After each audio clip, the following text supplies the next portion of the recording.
Тема: жылуулук алмашуу. Отко салынган зымдын экинчи учунун ысып чыгышы аны түзгөн бөлүкчөлөрдүн кыймылы менен байланыштуу. Зымдын отко салынган бөлүгү сырттан алган жылуулуктан ысыйт. Зымдын бул бөлүгүндөгү бөлүкчөлөрдүн кыймылы тездейт. Кыймылы күчөп, чоң кинетикалык энергияга ээ болгон бөлүкчөлөр өздөрү менен катарлашып жаткан кийинки бөлүкчөлөргө кагылышууда.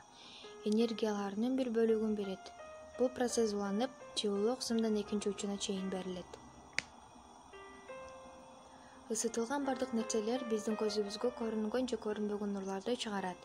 Isытылган зым адегенде биздин көзүбүзгө көрүнбөгөн нурларды чыгарып, табы аркылуу гана сезилет.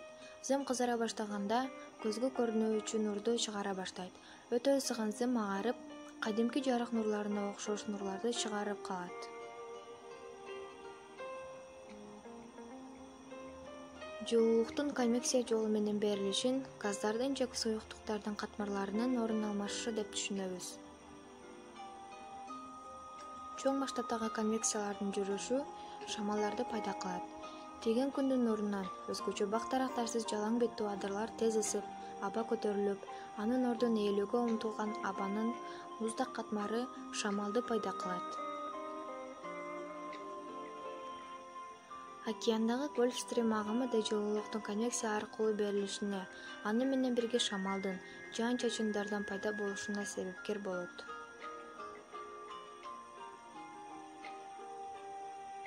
Көлдүн жээгинде жайгашкан балыкчы шаары үчүн шамалдын тез пайда болушунун бир себеби аба катмарынын конвекциясына байланышкан. Жылуулуктун берилиши 3 жол менен ишке ашат. Алар жылуулук өткөрүмдүүлүк, нурдануу жана конвекция деп аталат.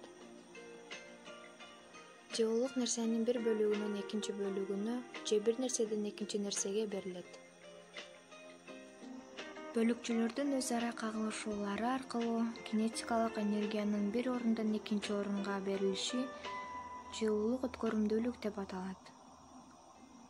Колтугубузга коюлган термометрдин көрсөтүүсүнүн жогорулашы, ысытылган чайнек жана ага куюлган суунун ысып чыгышы жылуулук өткөрүмдүүлүктүн натыйжасы.